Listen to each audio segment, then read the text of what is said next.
First of all, let me thank Dr. Collins, not just for the introduction, but for his incredible leadership at NIH. Those of you who know Francis also know that he's quite a gifted singer and musician, so I was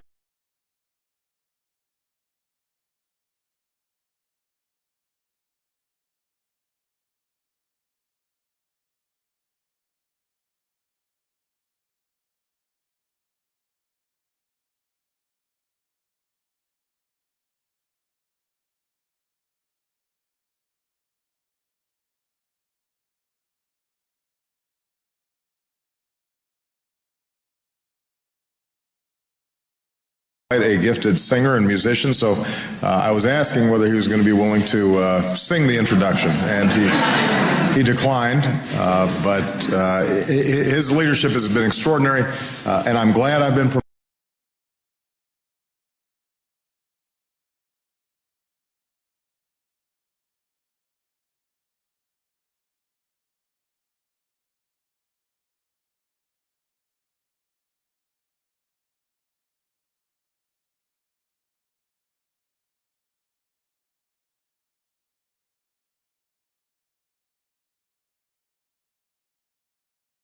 extraordinary, and I'm glad I've been promoted to scientist-in-chief. Given my grades in physics, I'm not sure it's deserving, but I hold science in proper esteem, so maybe that gives me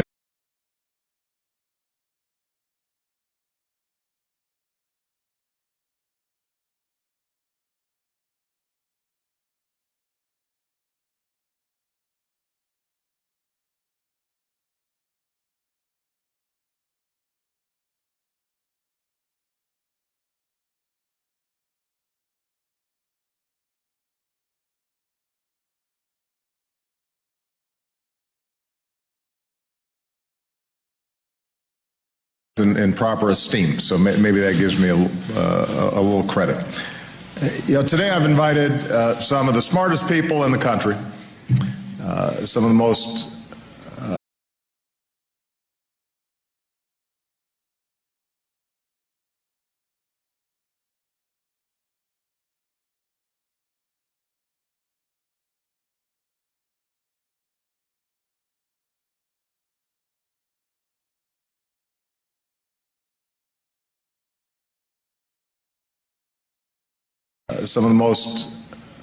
imaginative and effective researchers in the country.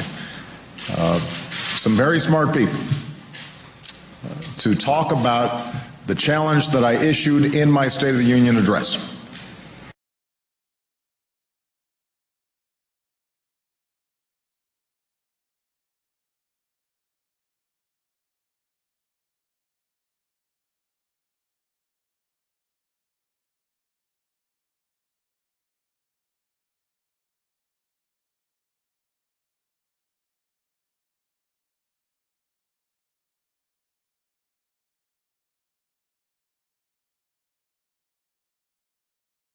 In my State of the Union address, to grow our economy, to create new jobs, to reignite a rising, thriving middle class by investing in one of our core strengths, and that's American innovation.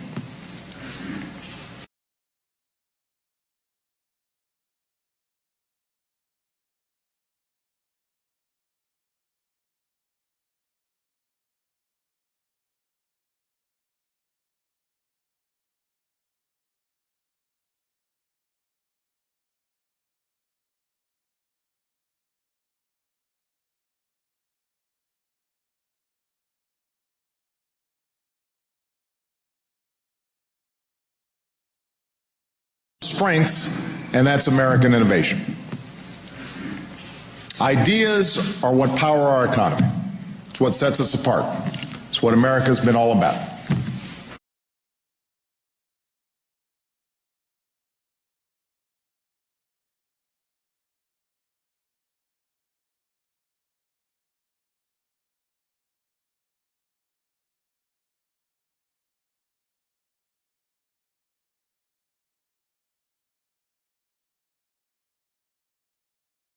Been all about. We've been a nation of dreamers and risk takers. People who see what nobody else sees sooner than anybody else sees it. We do innovation better than anybody else.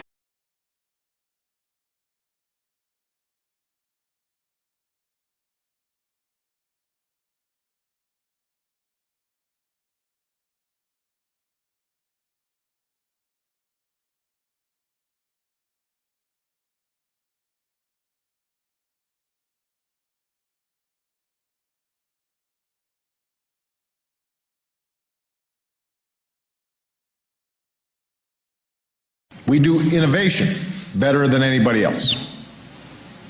And that makes our economy stronger. When we invest in the best ideas before anybody else does, our businesses and our workers can make the best products.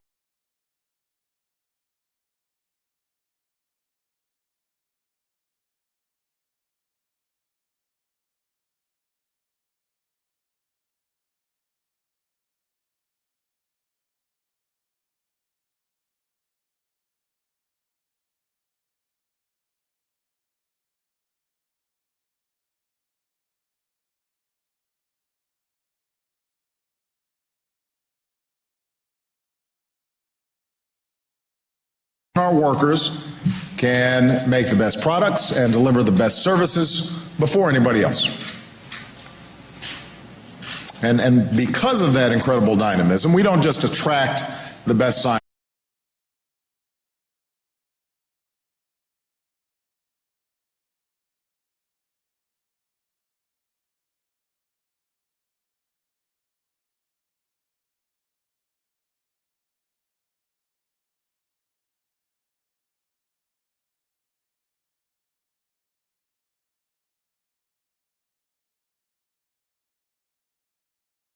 We don't just attract the best scientists or the best entrepreneurs.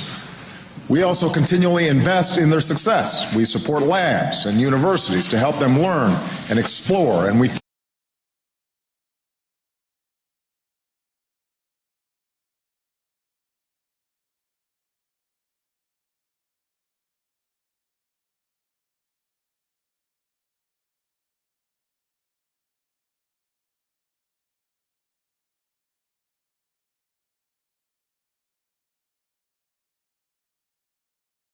to help them learn and explore, and we fund grants to help them turn a dream into a reality.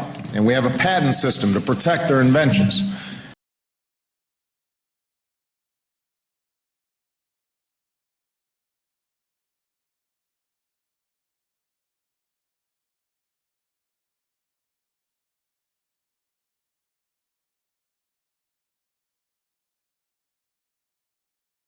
Their inventions. And we offer loans to help them turn those inventions into successful businesses. And the investments don't always pay off, but when they do,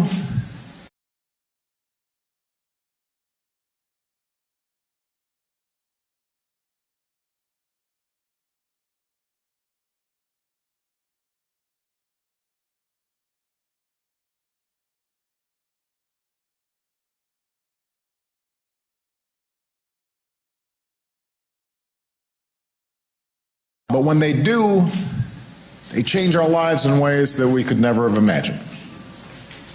Computer chips, GPS technology, the internet. All these things grew out of government.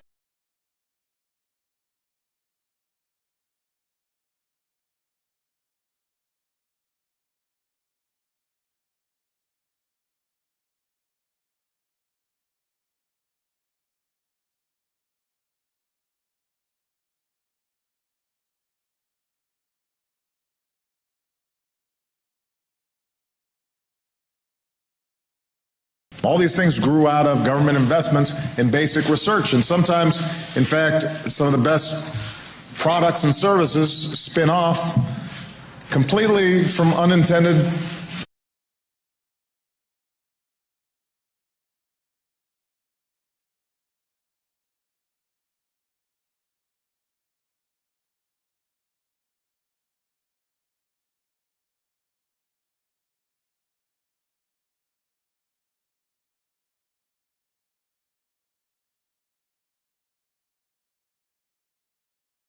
completely from unintended research that nobody expected to have certain applications. Businesses then use that technology to create countless new jobs.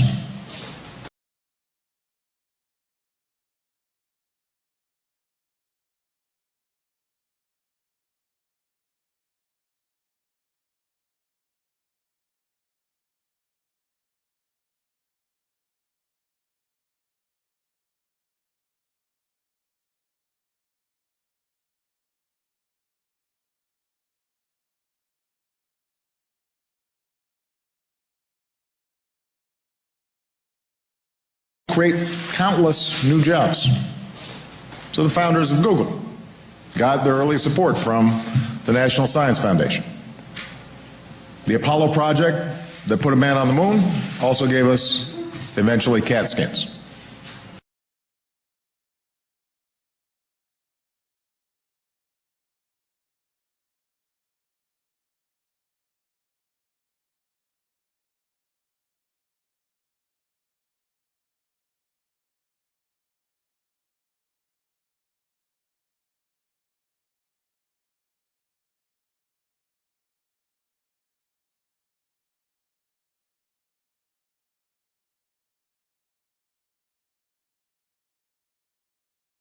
Also gave us, eventually, cat skins. And every dollar we spend to map the human genome has returned $140 to our economy. $1 of investment, $140 in return.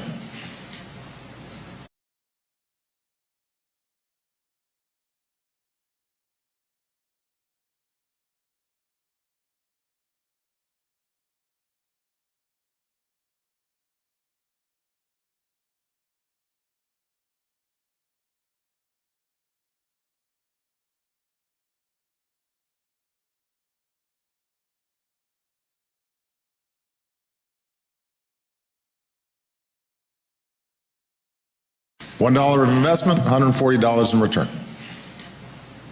So Dr. Collins helped lead that genome effort, and that's why we thought it was appropriate to have him here to announce the next great American project, and that's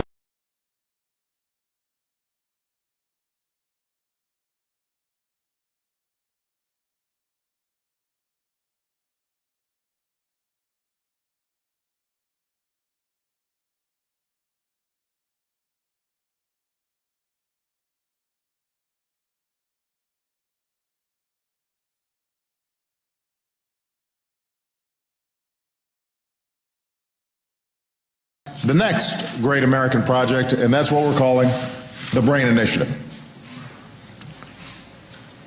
You know, as humans, we can identify galaxies light years away.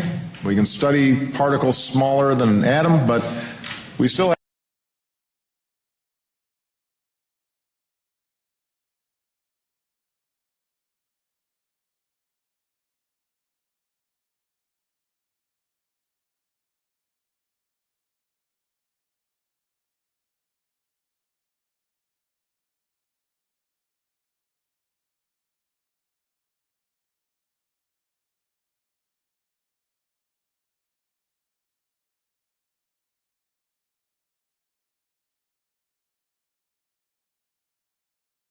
particles smaller than an atom, but we still haven't unlocked the mystery of the 3 pounds of matter that sits between our ears.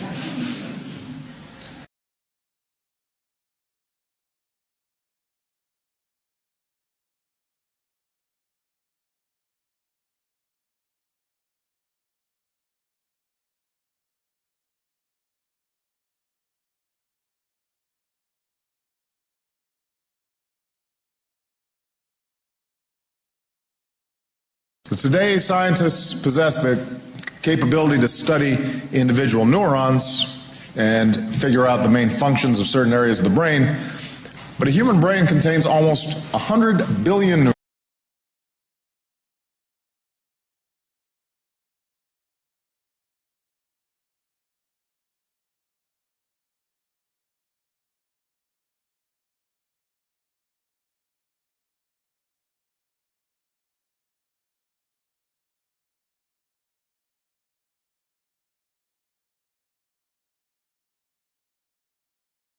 brain contains almost 100 billion neurons, making trillions of connections.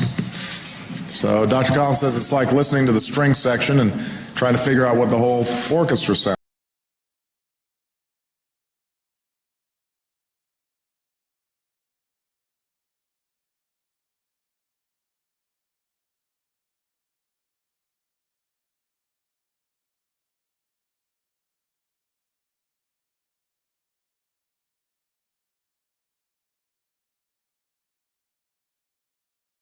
Figure out what the whole orchestra sounds like.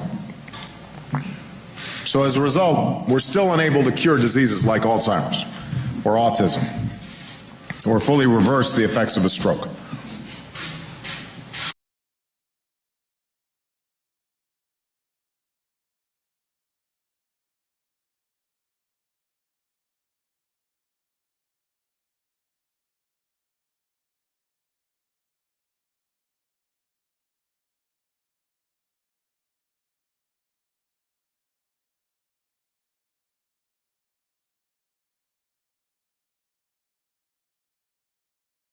Or fully reverse the effects of a stroke. And the most powerful computer in the world isn't nearly as intuitive as the one we're born with.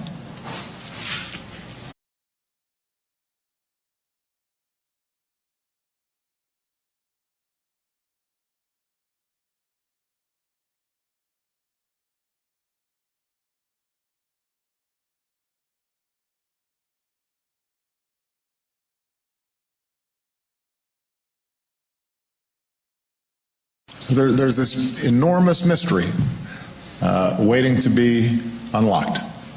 And the BRAIN Initiative will change that by giving scientists the tools they need to get a dynamic picture of the brain.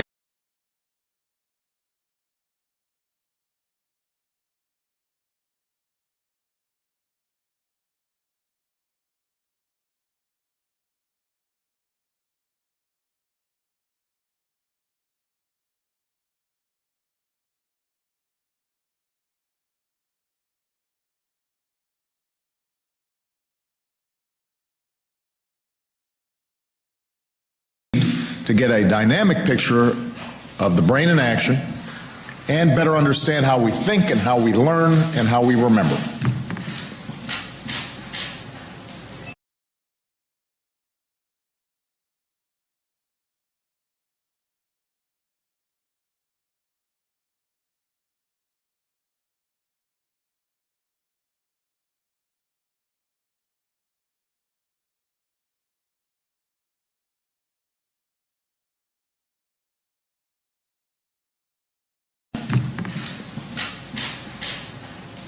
And that knowledge will be transformative.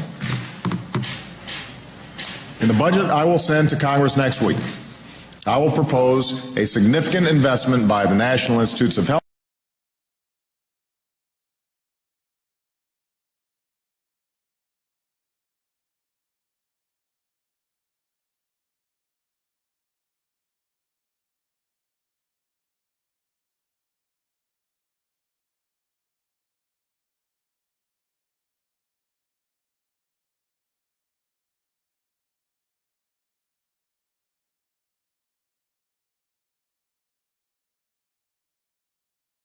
investment by the National Institutes of Health, DARPA, and the National Science Foundation to help get this project off the ground. I'm directing my Bioethics Commission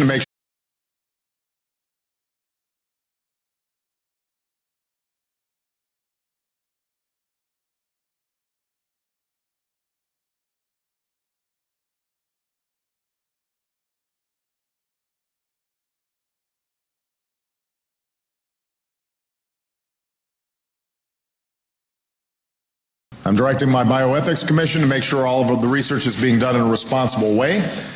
And we're also partnering with the private sector.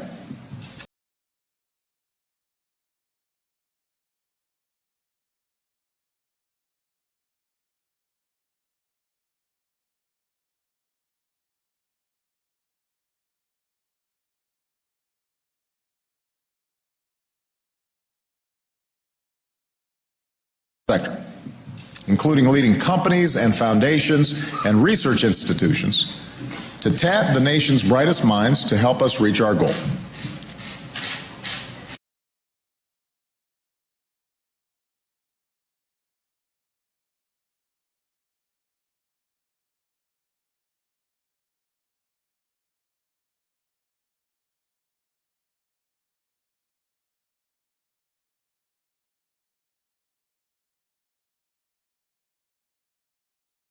And of course, none of this will be easy.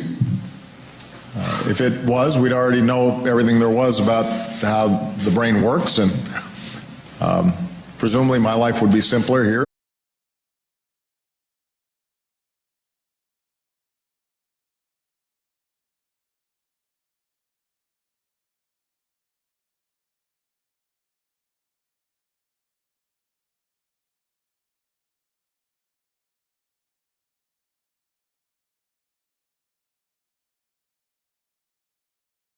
Presumably my life would be simpler here. It could explain all kinds of things that go on in Washington. We could prescribe something.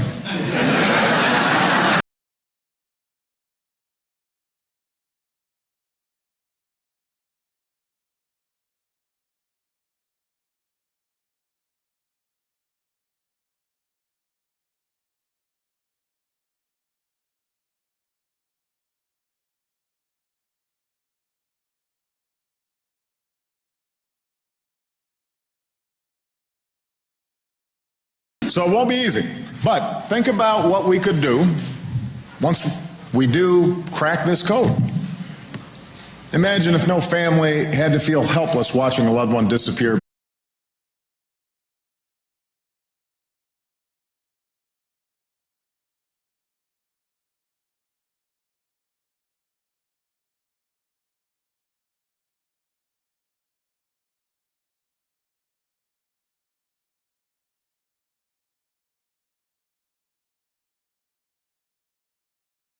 Helpless watching a loved one disappear behind the mask of Parkinson's or struggle in the grip of epilepsy. Imagine if we could reverse traumatic brain injury or PTSD for our veterans who are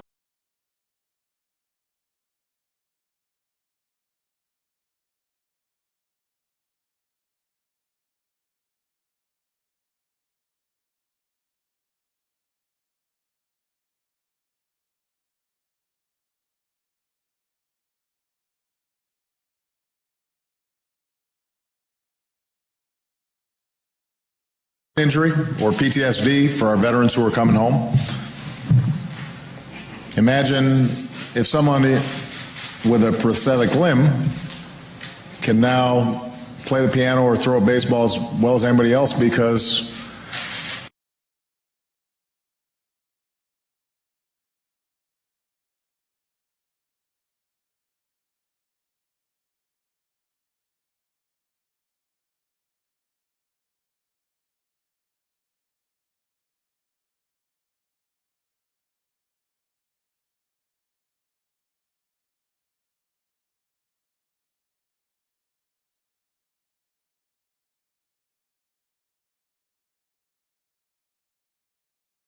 as well as anybody else because the wiring from the brain to that prosthetic is direct and triggered by what's already happening in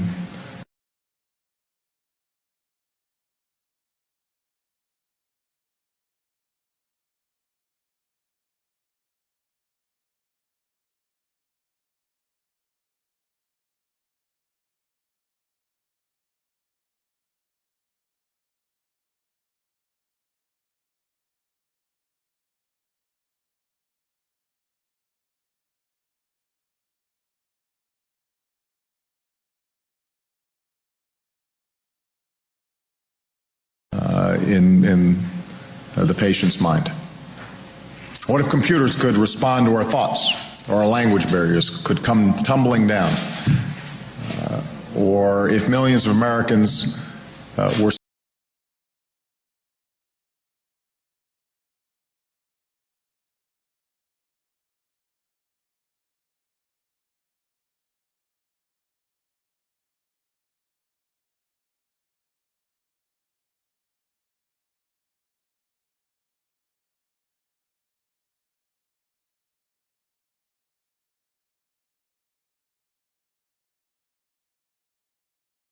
or if millions of Americans were suddenly finding new jobs in these fields, jobs we haven't even dreamt up yet, because we chose to invest in this project.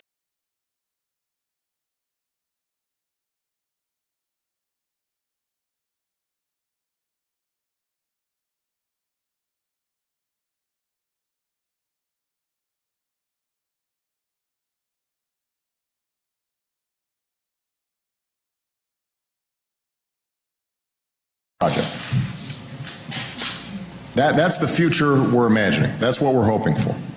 That's why the BRAIN Initiative is so absolutely important, and that's why it's so important.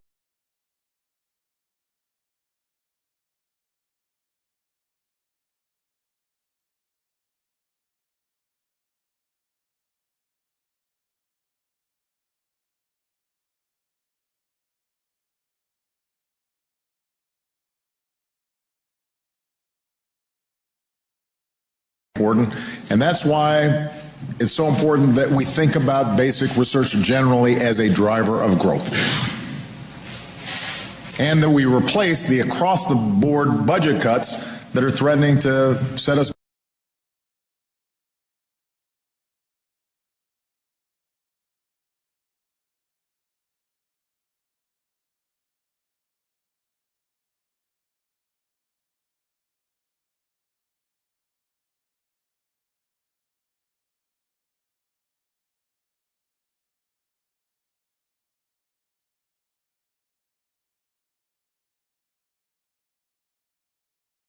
budget cuts that are threatening to set us back before we even get started. You know, a few weeks ago, the directors of some of our national laboratories said that the sequester, these are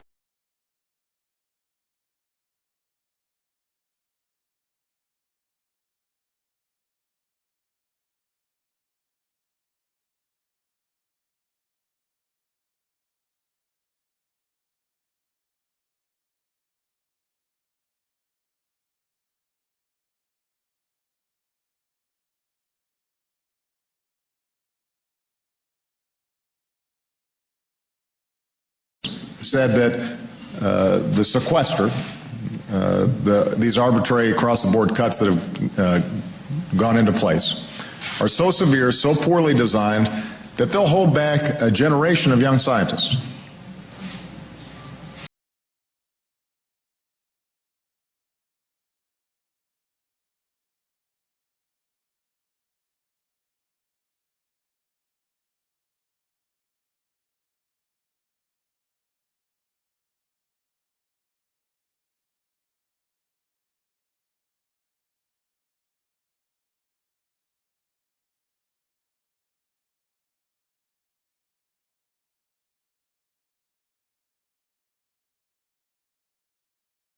Generation of young scientists.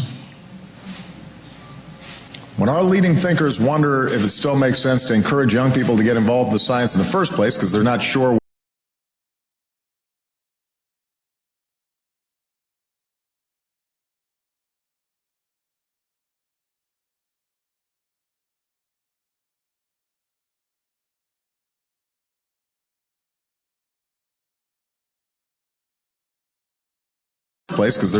whether the research funding and the grants will be there to cultivate an entire new generation of scientists, that's something we should worry about.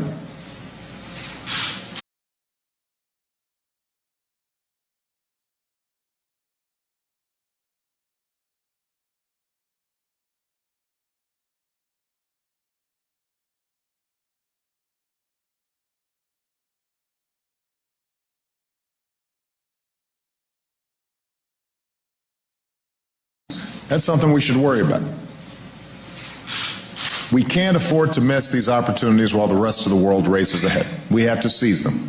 I don't want the next job-creating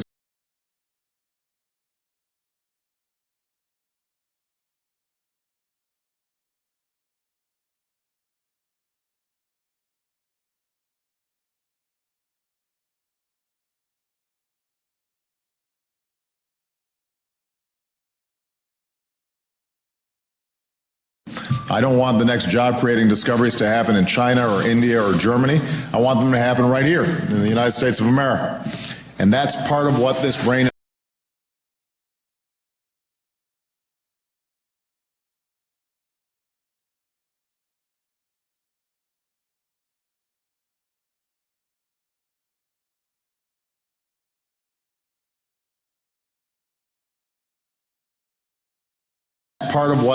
Initiative is about. That's why we're pursuing other grand challenges, like making solar energy as cheap as coal, or making electric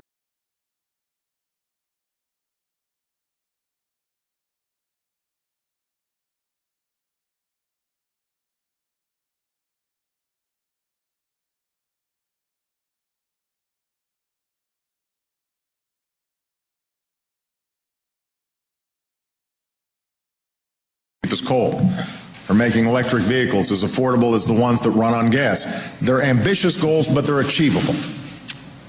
And we're encouraging companies and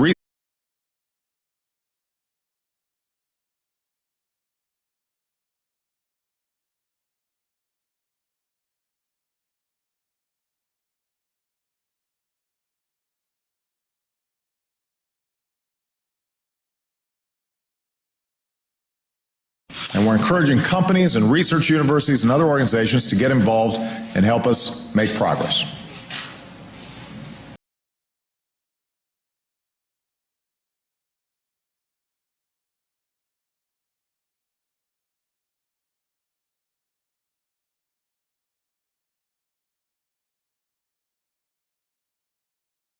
Now, we have a chance to improve the lives of not just millions, but billions of people on this planet through the research that's done in this brain initiative alone.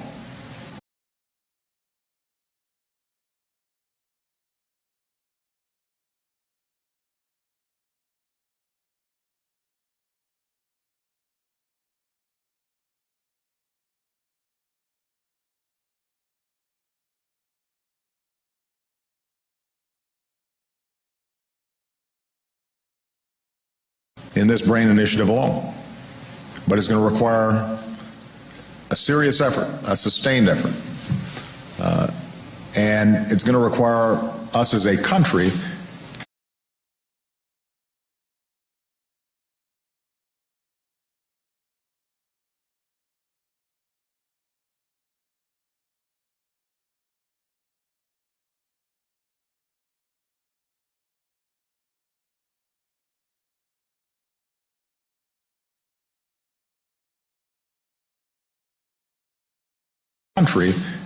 to embody and embrace that spirit of discovery that is what made America America.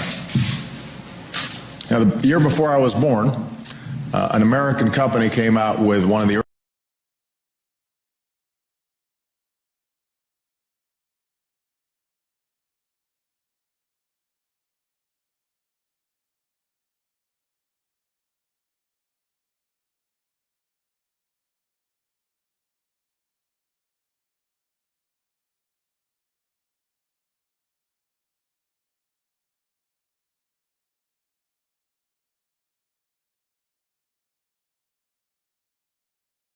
American company came out with one of the earliest mini computers.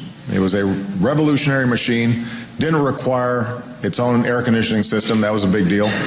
It took only one person to operate.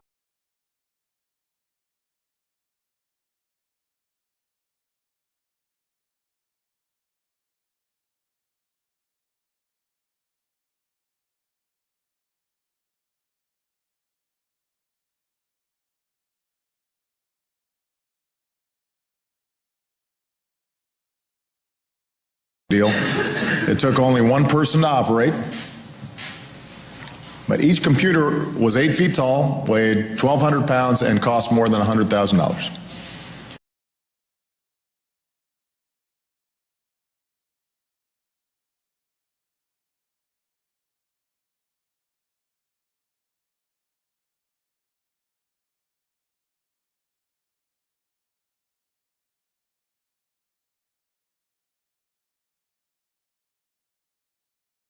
$100,000. And today, most of the people in this room, including the person whose cell phone just rang, have a far more powerful computer in their pocket.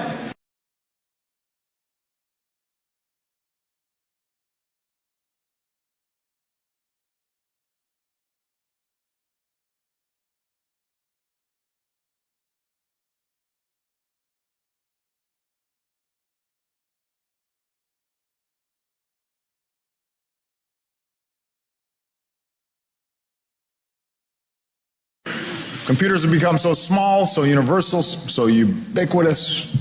Most of us can't imagine life without them. Certainly, my kids can't.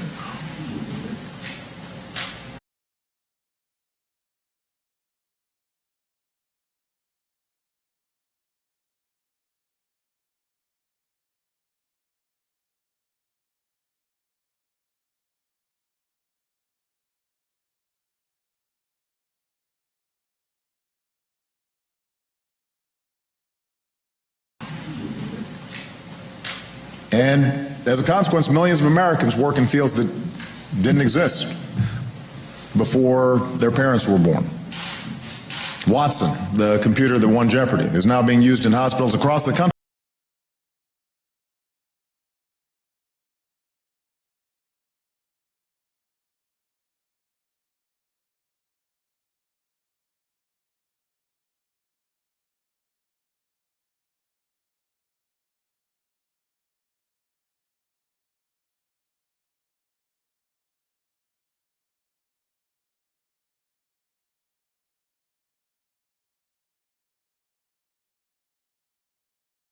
Being used in hospitals across the country to diagnose diseases like cancer. That's how much progress has been made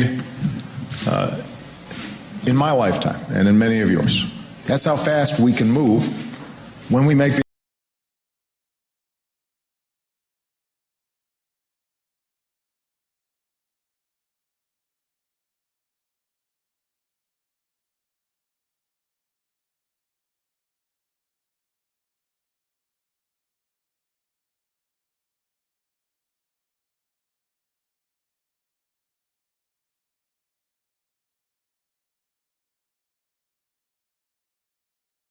That's how fast we can move when we make the investments. But we can't predict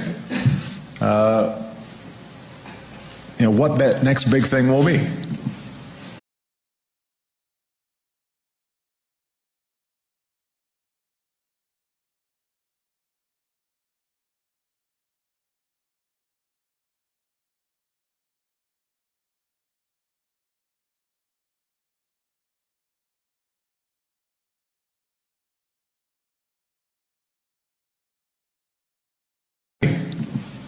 We don't know what life will be like 20 years from now or 50 years or 100 years down the road. What we do know is if we keep investing in the most prominent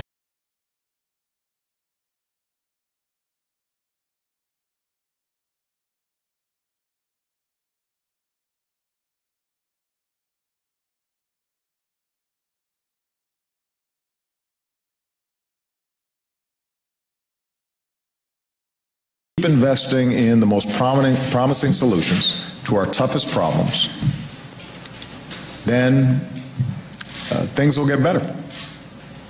I don't want our children or grandchildren to look back on this day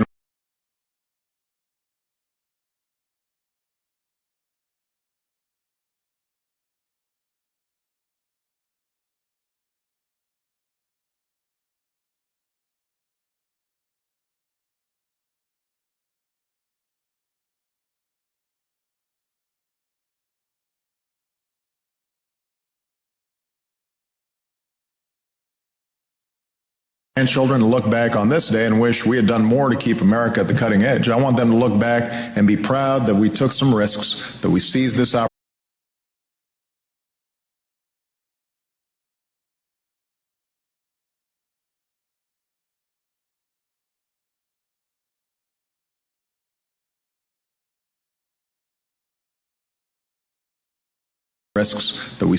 opportunity. That's what the American story is about. That's who we are. That's why this BRAIN initiative is so important. And if we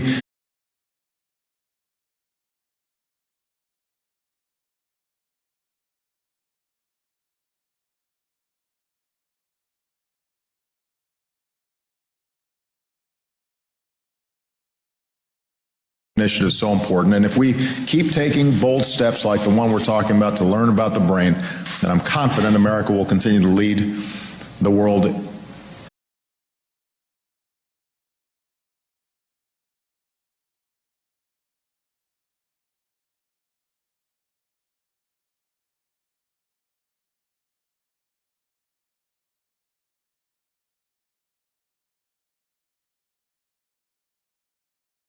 to lead the world in the next frontiers of human understanding.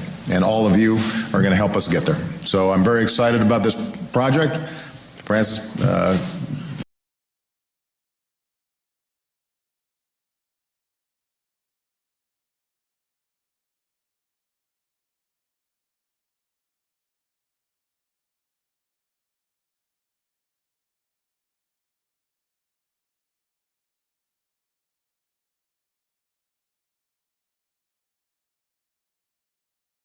about this project. Francis, let's get to work. God bless you, and God bless the United States of America. Thank you.